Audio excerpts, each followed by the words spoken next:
रहीम अल्हम्दुलिल्लाहि रब्बिल आलमीन अस्सलातु वस्सलाम rabbi ज़िदनी इल्मा rabbi इश्रह ली सदरी वयस्सिर ली अमरी वहलुल उक़दतम मिन लिसानी यफ़क़हू क़ौली।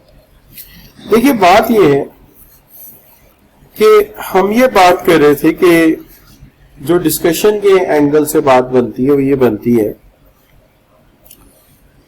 कि ये सवाल है, इट इज ऑफ सितंबर 2008। नए वाले भी सवाल कराऊंगा, लेकिन इसको देखते हैं पहले। Mr. Sajid is sole proprietor involved in the distribution of fans manufactured by a Pakistani company. Pakistani company क्या बनाती है? पंखे बनाती है, यानी इनकम फ्रॉम बिजनेस का सवाल हुआ ना। अच्छा, he is in process of computing his business income for tax year 2008। वो 2008 की अपनी ना बिजनेस इनकम कैलकुलेट कर रहा है फॉर टैक्स ईयर 2008 के लिए। जाहिर है 8 का साल है, 8 के लिए कर रहा होगा। मार्क्स तगड़े हैं, 12 को मार्क्स का सवाल है। अच्छा, एंड ट्रीटमेंट ऑफ फॉलोइंग उसे क्लियर नहीं, but is not clear about the tax treatment of following. इन चीजों की टैक्स ट्रीटमेंट का उसे नहीं पता, ठीक है ना। सबसे पहले कहता है commission of ₹20,000 was paid to employ but no tax was deducted by him. 20,000 रुपया कमीशन दे दी और कोई टैक्स डिडक्ट नहीं किया। असल में इसमें दो बातें आती हैं कमीशन के हवाले से। कमीशन के हवाले से हमने ये बात की थी कि हमारे जो सेलर्स हैं वो दो तरह के, एक वो हैं जो अच्छे वाले हैं। अच्छे वाले सेलर वो हैं जो अपीयर होते हैं किसमें? एटीएल में, एक्टिव टैक्स पेयर लिस्ट में। और एक वो है जो not appear in active tax payer list, active tax payer list. So मसला यह है कि अगर तो वो अपीयर होता है एक्टिव टैक्स पेयर लिस्ट में, तो उसने जितने भी पैसे दिए होंगे वो डिडक्टेबल है, वो डिडक्टेबल है अगर वो एक्टिव टैक्स पेयर लिस्ट में है। तो इसका मतलब पहला सेंटेंस ही होना है, there are two types of sellers, one of them are appeared in the active taxpayer list and other not. Who appeared in the active taxpayer list, they can deduct whole of their commission or sales or incentive paid, वो सारा minus कर सकते। But those who are not appear in ATL, जो ATL में appear नहीं होते, उन्हें जो allowed है, उन्हें maximum of 0.2% of actual sale जो है वो अलाउड है। कितना? 0.2% ऑफ एक्चुअल सेल, ठीक है। अच्छा, अब कहता है कि ऐसी सूरत हाल में हमने एक एग्जाम्पल हल की थी। तो एग्जाम्पल जब हल की थी तो एक बंदे की सेल थी, कुछ याद है आपको? वैसे अब आपका ये सवाल हल हो गया, यहां तक ये लिखने तक आपका सवाल हल हो चुका है, ठीक है ना। लेकिन आपकी याद दहानी के लिए अजाफी थोड़ी सी बात कर लेता हूं, अजाफी बात कर लेता हूं कि एक बंदे की सेल थी 5 लाख, कमीशन दे बैठा 50,000 या चले 25,000, ठीक है जी। तो 50,000 में से वो माइनस कर सकता है lower of actual commission paid, कितनी? 25,000 जो मैंने इस एग्जांपल में दी है, और 0.2% ऑफ एक्चुअल सेल। तो आपने 2 से मल्टीप्लाई नहीं करना, 0.02 से मल्टीप्लाई करना है 5 लाख को 1,000। अब ये लोअर ऑफ क्यों है? अगर फर्ज करें उसने कमीशन 500 पे की होती, एक मिसाल है, तो 2% तक लोअर ऑफ लेना है हमने, ठीक है ना, इन दोनों में से जो लोअर ऑफ होगा।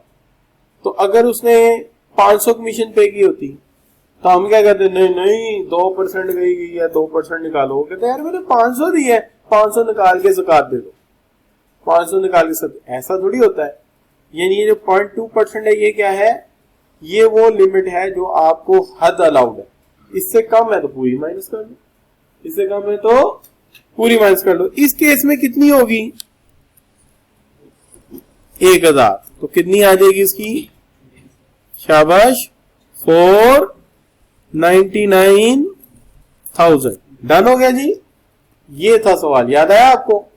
अच्छा, लेकिन इसमें चूंकि उसे चाहिए था सेल दे ही देता, हमें सेल दे देता तो हम उसको पूरा ये निकाल के दे देते।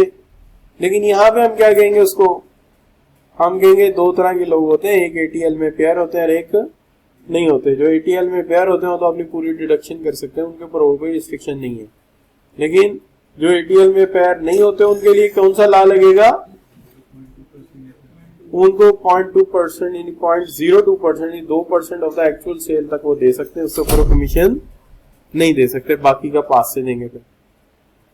अच्छा बच्चों, अब आ गया दूसरा पॉइंट।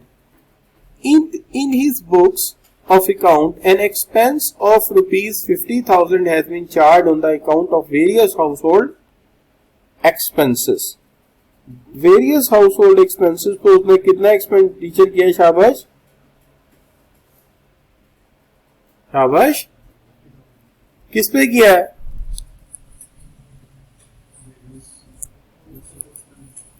House hold expenditure. वो सिर्फ वो एक्सपेंडिचर माइनस कर सकता है, कौन सा एक्सपेंडिचर माइनस कर सकता है, डिडक्टेबल कौन सा है, जो solely and wholly done for business purpose, उसके अलावा और कोई माइनस नहीं कर सकता। अब स्टेटमेंट लंबी जाएगी, ये तो ला लिखा है ना, the expenditure is deductible which is wholly and solely done for the business. Here in this case, here line बढ़ानी होती है ना, ला लिख के, here in this case mister क्या नाम है, Sajid has expense on his household expenditure which is never ever a part of business expenditure, so this is cannot be deducted, ये डिडक्ट नहीं किए जा सकते। सही हो गई थी बात, नो प्रॉब्लम, सब बच्चे एग्री, खुशबाश। अच्छा चलें आगे चलें जी। During the year he purchase a car at the cost of कितनी,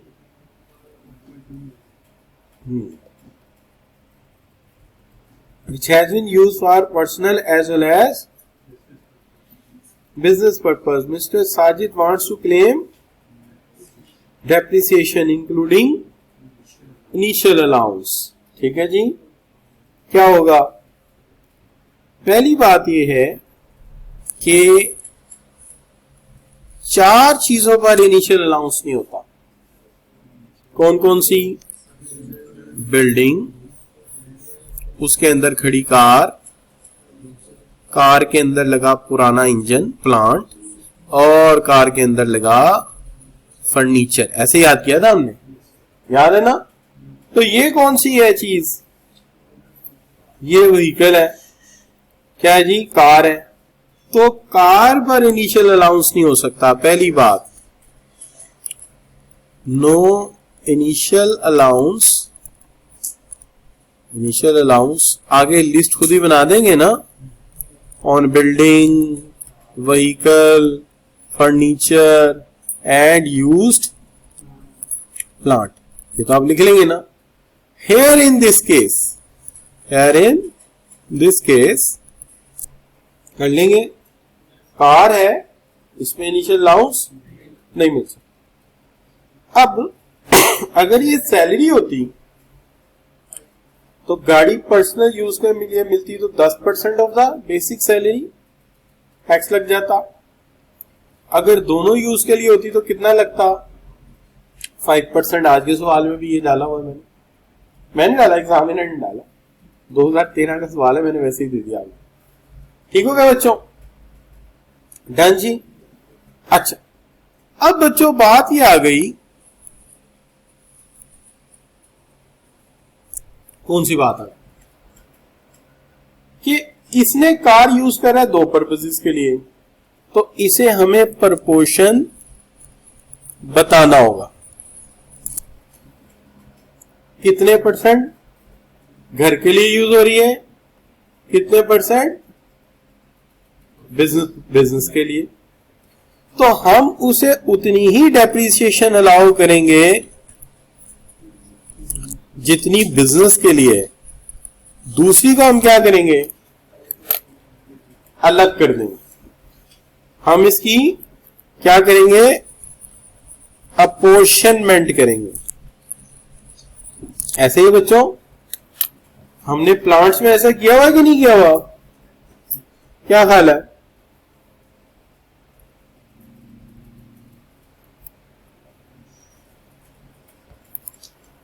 सही है। अच्छा, ये हो गया इसका तीसरा पार्ट। चौथे पार्ट की तरफ बढ़ते हैं। रिवाइज भी हो रहा है कि नहीं हो रहा? ठीक कर दें, समझ आ रही है? Computer software was purchase on 1st Jan at the cost of 9 lakh. The software is likely to be used for 12 years. क्या करना पड़ेगा? It is a case of amortization. But you know that amortization में तरीका कौन सा लगता है? Straight line method. लेकिन स्ट्रेट लाइन मेथड लगाते वक्त अगर 1 साल से कम हो, यकम जुलाई ना हो, तो हमें डेज का हिसाब रखना पड़ता है। तो जिसके मुताबिक जनवरी 31, 2008 का फरवरी लीप का साल है 29, और मार्च 31, अप्रैल 30, मई 31, जून 30, कितने दिन बन गए? 182। तो 182 बाय 365 मल्टीप्लाई बाय, शाबाश, कितना? शाबाश, कीमत कितनी? 9 लाख। 9 लाख कितने साल चलना है? 12। ठीक है जी। 360 कर देते हैं, 366 तेरी खुशी की खातिर। अच्छा बच्चों, सेट हो गया जी। लेकिन ये आप लाजिम नहीं कैलकुलेट करें, ये थ्योरेटिकल क्वेश्चन है, you can explain in words. Examiner का सोल्यूशन वर्ड्स में, एग्जामिनर का सोल्यूशन वर्ड्स में, but you can also write down the formula, no problem. Done it. Clear जी? अच्छा जी, ये कितना हो गए? 4 हो गए। अच्छा, सेलिंग का साल नहीं है, वरना क्या, तो हमने मोनेटाइजेशन करनी ही नहीं थी, हमने मोनेटाइजेशन की तरफ जाना ही नहीं था। अच्छा बच्चों, चले अब हम बात कर लेते हैं आपके 5th पॉइंट पे। His business assets worth of 5 lakh were destroyed by earthquake. उसके 5 लाख के जो एसेट है वो डिस्ट्रॉय हो गए, कैसे? अर्थक्विक से। And he claimed a loss in his return for tax in the 2006, but the amount कितनी? disallowed by the taxation officer, and in 2008 government has gave him the compensation of कितना? 4 लाख। अच्छा, इस तरह का ना एक केस आपने देखा होगा जब बैड डेट्स हो जाते हैं, याद है आपको? आपने केस देखा जब बैड डेट्स हो जाते हैं तो कमिश्नर पूरा बैड डेट माइनस करने देता है। ये भी एक तरह से बैड डेट की शक्ल होती है। वो कहते हैं तुम्हारा एसेट अर्थक्विक में जाया हुआ कितना? 5 लाख का, लेकिन मैं तुम्हें अलाउ कितना करूंगा, नहीं 1.5 लाख डिसअलाउ, 3.5 लाख अलाउ करूंगा, 3.5 लाख अलाउ करूंगा, पूरा नहीं करूंगा। बैड डेट में भी ऐसे हुआ था, वही वाला ला यहां पे लगेगा। वो कैसे, देखिए बात यह है कि जो नुकसान हुआ था ना उसका, वो हुआ था 5 लाख का, लेकिन ये बात है टैक्स ईयर 2006 की, और कमिश्नर ने उसे अलाउ किया था 3,50,000 को उसने डिडक्ट करने की इजाजत दे दी थी, तो ये डिडक्ट किया गया था, 1.5 लाख डिडक्ट नहीं हुआ था।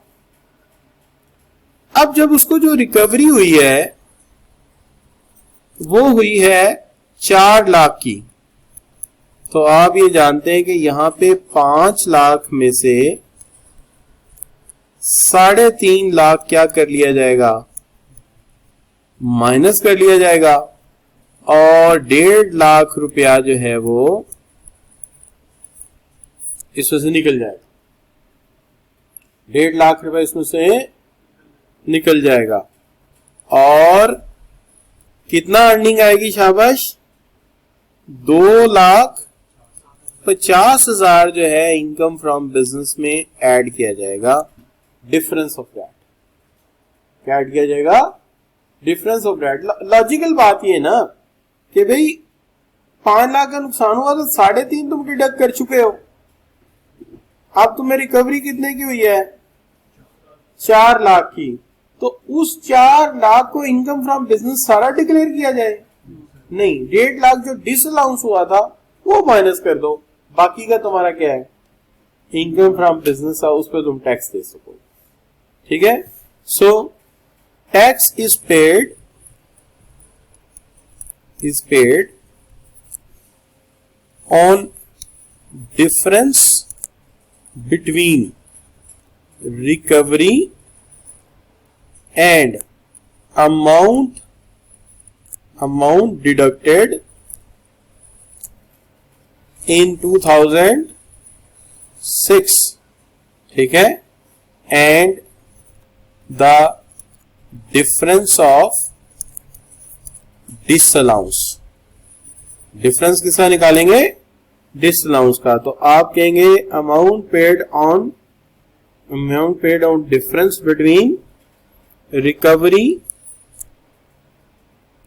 ये हम इसके ब्रैकेट में कर देते हैं ना, एंड डिसअलाउंस। रिकवरी और डिसअलाउंस के दरमियान जो फर्क है वो तुम्हें माइनस करने की इजाजत है। डिसअलाउंस कितना था, 1.5 लाख, तो हम कह रहे हैं tax is paid on the difference between recovery and disallowance. जब इसमें से ये माइनस हुआ तो यही डिफरेंस आया ना, ठीक हो गई बात। तो this is what our law number 5वां हल हो गया। अब देखते हैं आखिरी कौन सा है, दैट इज 6, प्रोफेशनल टैक्स। कितना लगा, 1 lakh to the government of Punjab such taxes. और ये जो सेस होता है ना उन प्रोफेशनल, ये सूबाई गवर्नमेंट की है। हमने जब पढ़ा था, आपको याद है, फेडरल कंसोलिडेटेड फंड, तो उसके अंदर लिखा हुआ था कि प्रोफेशनल पे टैक्स सिर्फ सूबाई हुकूमत लगा सकती है। तो सूबाई हुकूमत ने टैक्स लगा दिया, such is paid to every person who is engage in the trading business territory and he considered it is an inadmissible as it is a tax paid to provincial government. हमने इसको 2 जगह पढ़ा था। एक जगह हमने पढ़ा था जब हम चैप्टर पढ़ रहे थे, चैप्टर नंबर 2, और उसके अंदर हमने पढ़ा था जब हम फेडरल कंसोलिडेटेड फंड पढ़ रहे थे, उसके अंदर हमने ये पढ़ा था कॉन्स्टिट्यूशनल क्या था, ऑर्डिनेंस जो पढ़ रहे थे, उसके अंदर ये पढ़ा था कि सूबाई गवर्नमेंट प्रोफेशनल पर टैक्स लगा सकती है। दूसरा हिस्सा आके हमने चैप्टर नंबर 7 में पढ़ा, जिसके अंदर हमने ये कहा कि अगर एक प्रोफेशनल, मुझे दे दो, अगर एक प्रोफेशनल, बेटे एक कॉपी इनको दे दो, बाकी ले जाओ, ठीक है। अच्छा, अगर एक प्रोफेशनल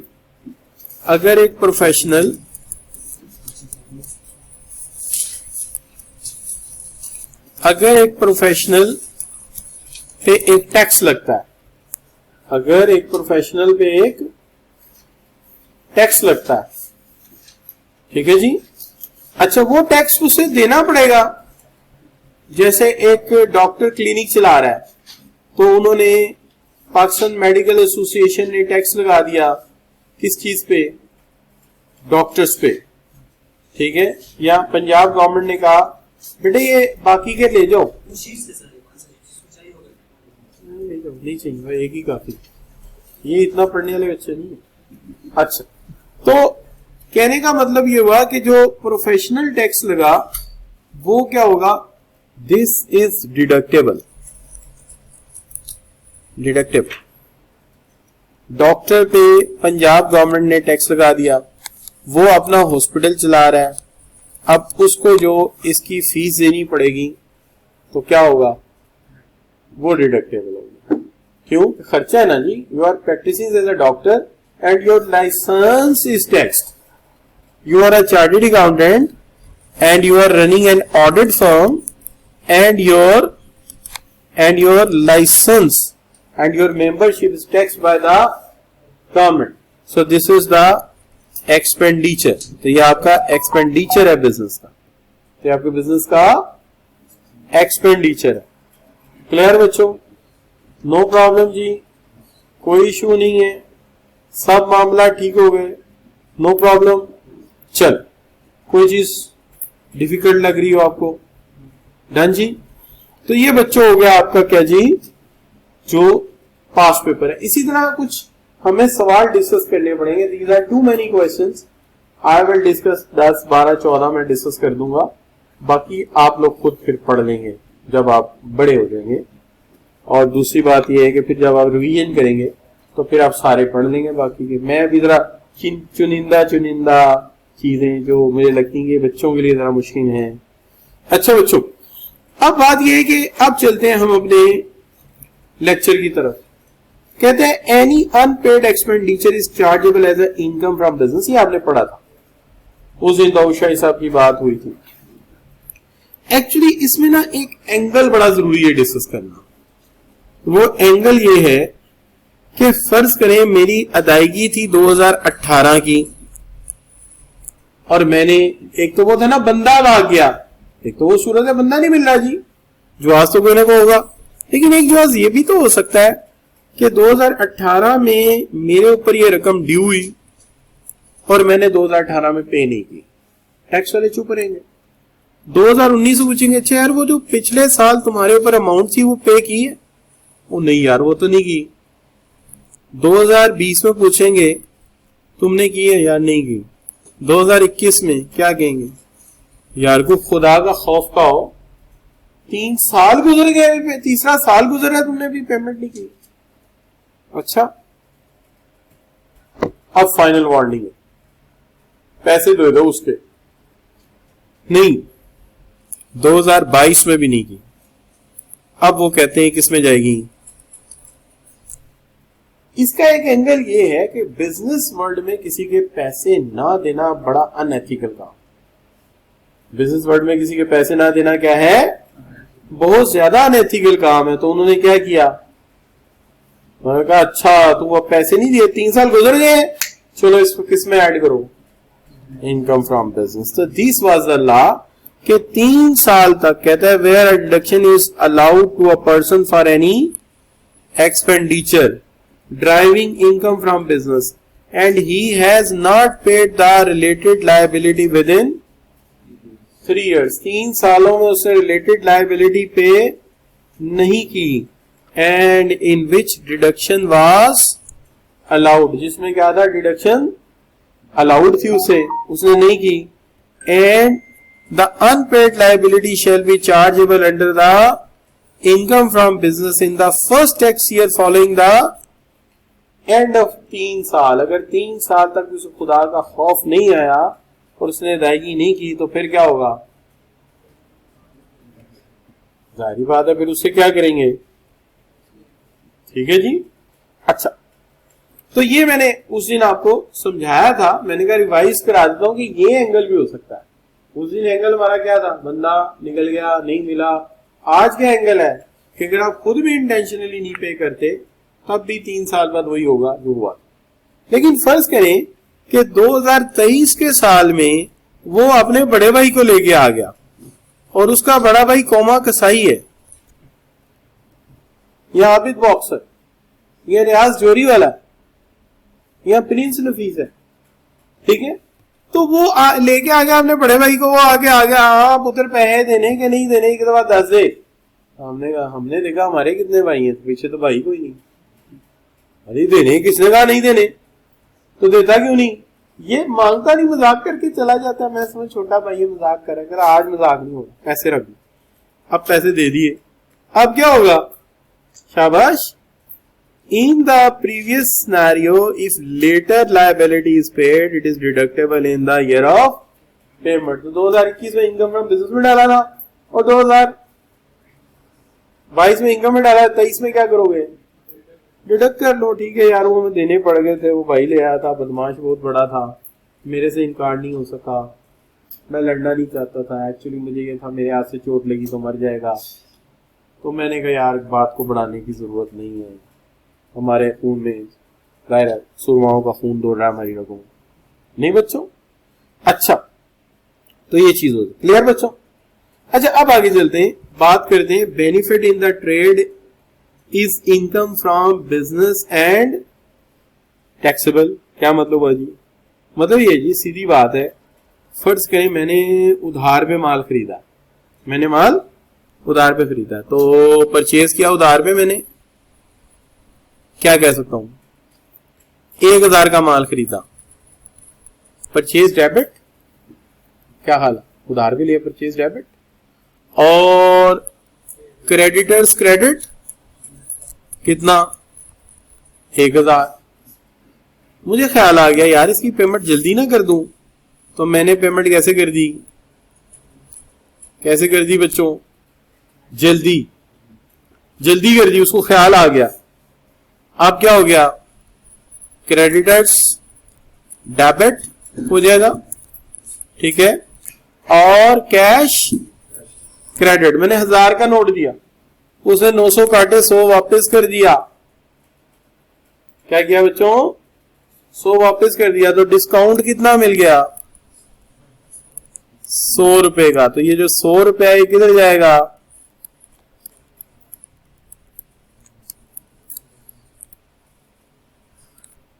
टैक्सेबल। क्लियर जी? मान लिया था 1000, परचेज क्या हो गया, डेबिट, और क्रेडिटर क्या हो गया, क्रेडिट हो गया 1000।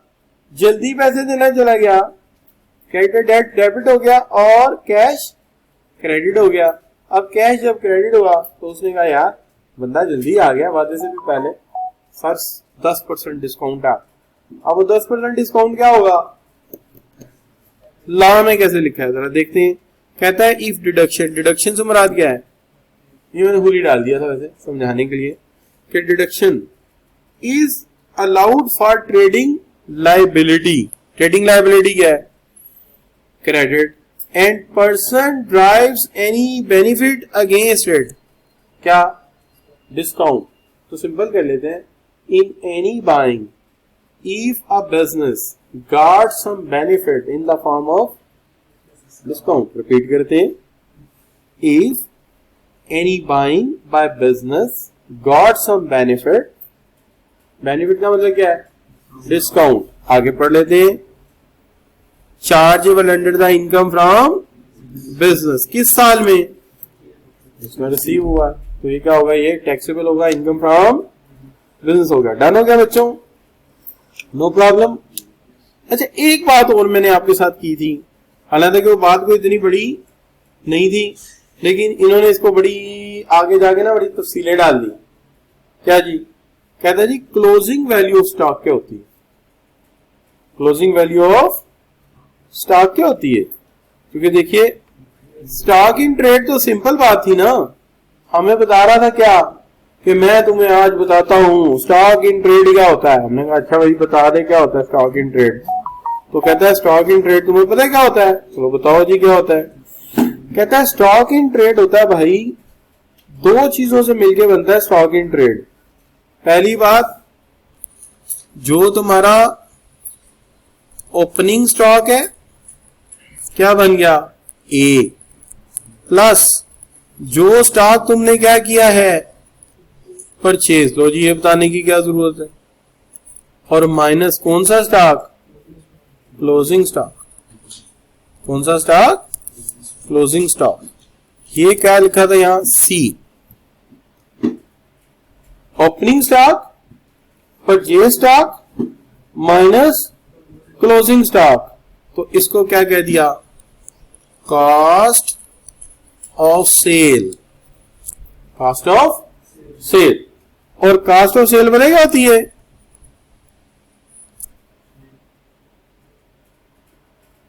एक सप्लायर से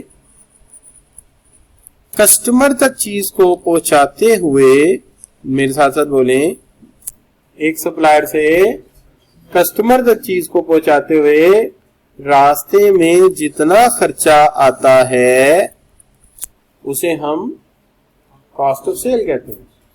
रिपीट करते हैं, from one supplier to the customer the all expenditure bear in between is called cost of sales.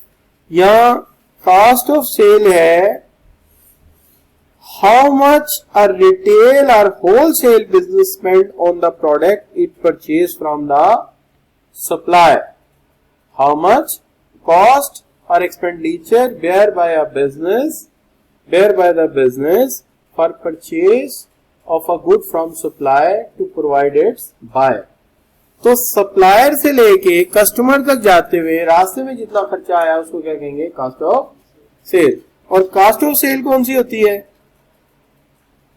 शाबाश, that is opening stock plus जो स्टॉक खरीदा एंड माइनस क्लोजिंग स्टॉक। अच्छा, एक और बात बताता है, कहता है तुम्हें ये पता है कि तुम्हारा जो क्लोजिंग स्टॉक होता है वो क्या होता है, क्लोजिंग वैल्यू स्टॉक क्या होती है।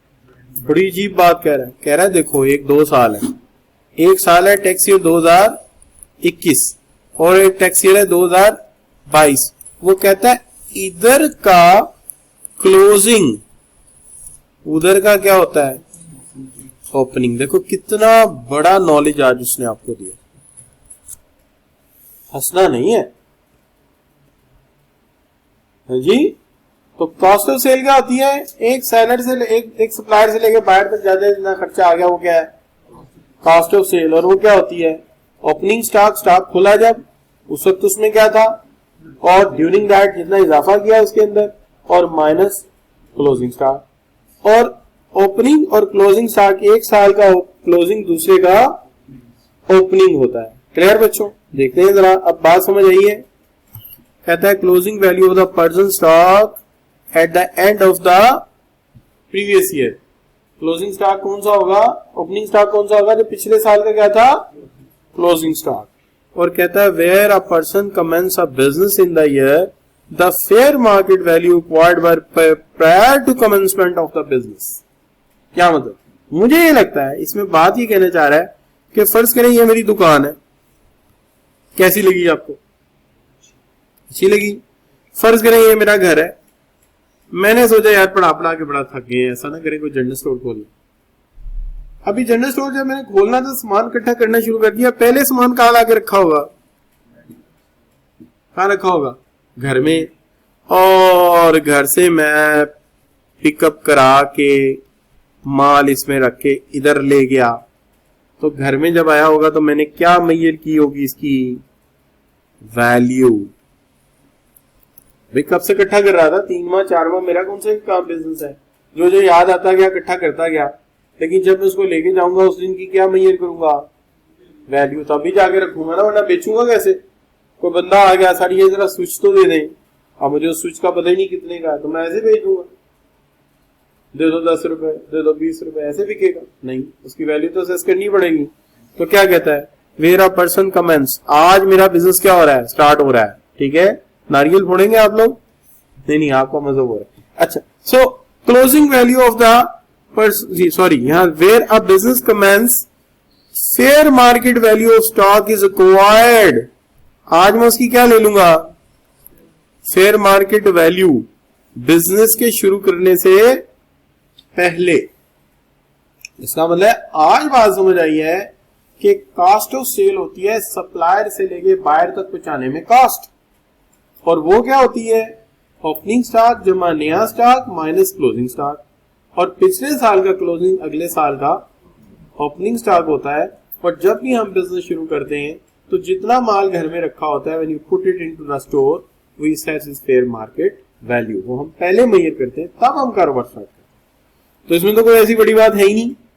क्या हाल है बच्चों? No problem? प्रॉब्लम होनी नहीं चाहिए। लेकिन एक बात है कि क्लोजिंग स्टॉक के बारे में फिर एक बात कहता है closing value of stock shall be lower of the cost or net realisation value at the end of the year. ये आपने अकाउंटिंग में पढ़ा हुआ। क्या हाल है? और ऐसे नहीं पढ़ा हुआ कि क्लोजिंग वैल्यू ऑफ स्टॉक कम होनी चाहिए किससे? रियलाइजेशन वैल्यू से। और रियलाइजेशन वैल्यू क्या होती है? The total amount of money assets might be generated upon sale less reasonable estimate of cost, fee, taxes वगैरह माइनस करके जो बचती है उसको क्या कहते हैं आप? तो जाहिर बात है क्लोजिंग स्टॉक को उससे कम होना चाहिए। देखिए ना, मैंने एक जगह पे 1000 रुपए का माल रखा है, ठीक है, अब वो जो उसकी रियलाइजेशन वैल्यू वो उससे ज्यादा तो नहीं पड़ेगा। कोई एलियन थोड़ी ना उसके आगे अंदर माल डाल देंगे, माल तो वही होगा जो माल है। क्या हाल है? So then you see that closing value of stock is always lower than the realisation value of stock. और रियलाइजेशन वैल्यू क्या होती है? स्टॉक की कीमत, उसके अंदर फिर उसके अखराजात, ट्रांसपोर्ट, वो सारा आप माइनस करते हैं। क्लियर? तो ये तो मुझे बताने की जरूरत नहीं है ना, यू लर्न फ्रॉम देयर, आपने वहां लर्न किया भी होगा। अच्छा बच्चों, अब थोड़ी सी हमने देखिए काफी हद तक रिपोर्टिंग की बातें नहीं कर रहे आज, थोड़ी कॉस्ट काउंटिंग की बातें ना करें, टेस्ट चेंज हो जाएगा। चलिए आज थोड़ी कॉस्ट काउंटिंग की बातें भी करते हैं। कॉस्ट अकाउंटिंग की बात ये करते हैं, प्राइम कॉस्ट क्या होती है और एब्जॉर्प्शन कॉस्ट क्या होती है? प्राइम कॉस्ट क्या होती है, एब्जॉर्प्शन कॉस्ट क्या होती है? देखिए, जो आपकी प्राइम कॉस्ट होती है ना, उसके अंदर 3 चीजें शामिल होती हैं। कौन कौन सी? एक होता है डायरेक्ट मटेरियल, एक होती है डायरेक्ट लेबर, और एक होता है वेरिएबल ओवरहेड्स।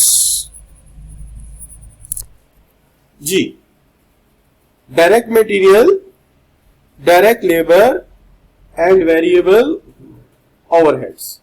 लेकिन जब हम बात करते हैं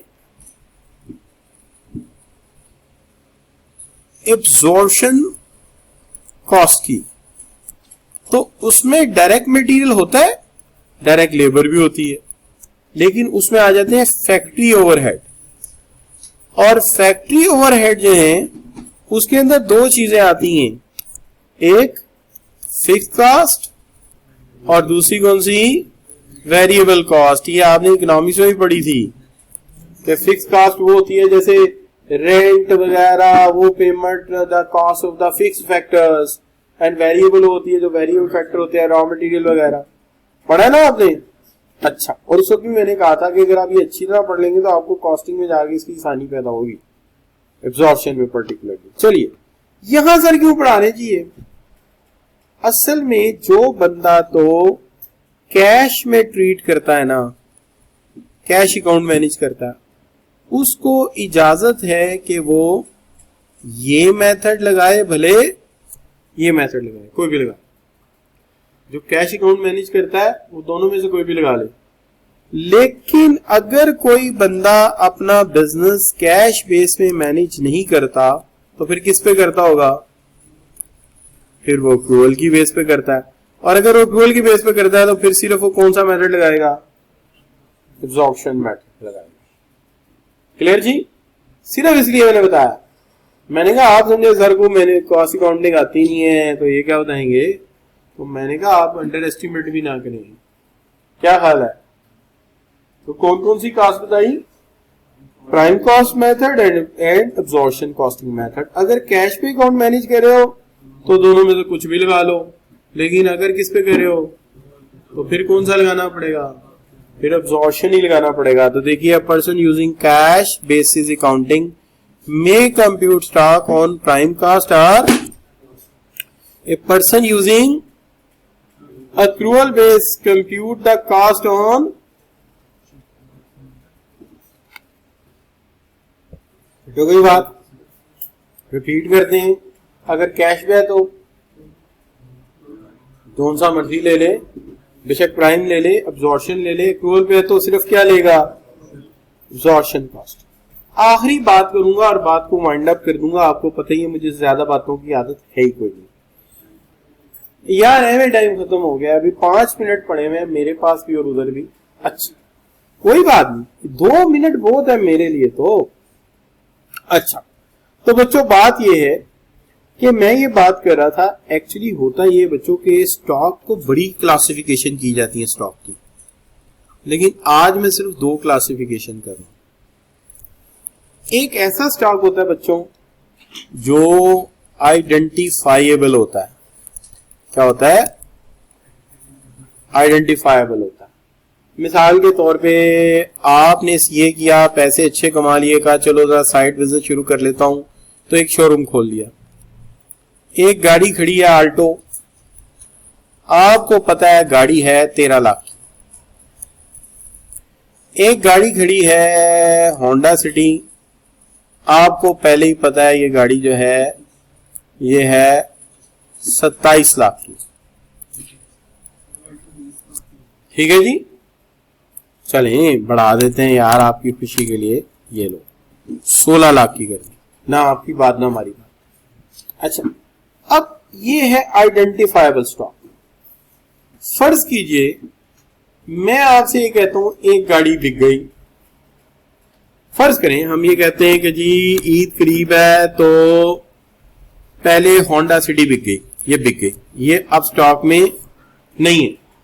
तो आप मुझे कहें एक गाड़ी बची है सर, और वो आपको पता है कितने की है, हमें कितने की है सर, एक गाड़ी बची है वो 23 लाख की। भाई वो कैसे सर, वेटेड एवरेज, स्टॉक की वेटेड एवरेज, तो यहाँ वेटेड एवरेज लगेगी और लगेगी, एक चपेट पड़ेगी कि यार यहाँ वेटेड लगाने की जरूरत है, आइडेंटिफाइबल स्टॉक है। वो तो तुम्हें पता है 27 लाख की गाड़ी बिक गई, पीछे जो रहेगी वो 16 लाख की है, 23,000 की कौन लेगा। क्लियर बच्चों। अच्छा लेकिन अगर ये अनआइडेंटिफाइबल स्टॉक होता, अनआइडेंटिफाइबल स्टॉक का मतलब क्या है, मेरे पास एक बड़ा सा ड्रम है, इसमें चावल पड़े हैं, ठीक है जी। अब पहले चावल जो आए थे वो आए थे 50 केजी, और उसमें पर केजी चावल आए थे 150 रुपए किलो। फिर उसके बाद मुझे ख्याल आया कि यार चावल थोड़े आगे ईद आ रही, मैंने 100 केजी मंगाए, पेट्रोल महंगा हो चुका था, अब वो आए 180 रुपए किलो। अब मसला क्या है, अब जब आप बेचेंगे तो क्या करेंगे, अब तो आइडेंटिफाइबल नहीं है। अब यहां तो आपको लगाना पड़ेगा FIFO मेथड, यहां लगाना पड़ेगा कौन सा, वेटेड मेथड। क्योंकि चावल खुद नहीं चल के आ जाएंगे, हाथ डालेंगे मैं 50 वाला हूं, 50 वाला हूं, 50 वाला हूं, दूसरा आ गया मैं 180 वाला हूं, छोड़ दो मुझे, दूसरा पकड़ो, ऐसा तो नहीं है। क्या हाल है, तो जहां आइडेंटिफाइबल है वहां तो जरूरत नहीं है, लेकिन जहां अनआइडेंटिफाइबल है वहां पे क्या करना पड़ेगा, यहां तो ये सपोज करना पड़ेगा कि इसमें से 50 बेच लो, 150 के हिसाब से प्रॉफिट कैलकुलेट करना, और अगलों की कॉस्ट क्या करना, अगले 100 की 180, वो 5 हो गया, या वेटेड कर लो, दोनों की एवरेज निकाल लो। अच्छा तो ये बात इन्होंने कैसे लिखी है, ये कहते हैं वेयर आइटम्स ऑफ स्टॉक, क्या लिखा है, नॉट रेडीली आइडेंटिफाइबल, यानी वो करोला और मेहरान की बात नहीं कर रहा, किसकी बात है, चावलों की। ये चावल मैंने लिख भी नहीं है सामने ताकि आपको नजर आए, जैसे ही नजर आए पता लग जाए साथ बात किसकी कर रहे हैं। तो कहते हैं ए पर्सन मे यूज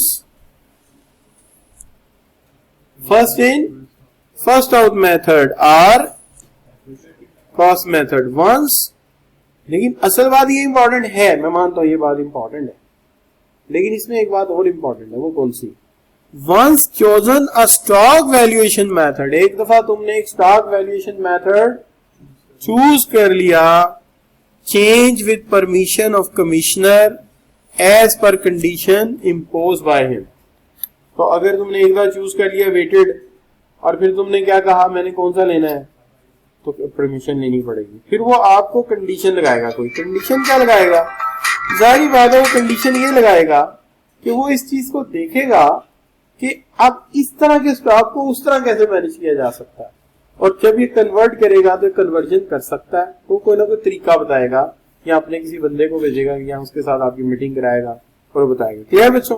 लेकिन भाई इतना याद होना चाहिए कि जहां अनआइडेंटिफाइबल स्टॉक होता है हम फाइफो या वेटेड मेथड यूज करते हैं, और अगर हमें चेंज करना पड़े तो हमें क्या करनी पड़ेगी, परमिशन लेनी पड़ेगी, और वो हमारे ऊपर क्या लगा सकता है, कंडीशन लगा सकता है। दैट्स ऑल जी। क्लियर जी? अब आपने देखा होगा मेरा लेक्चर जो है वो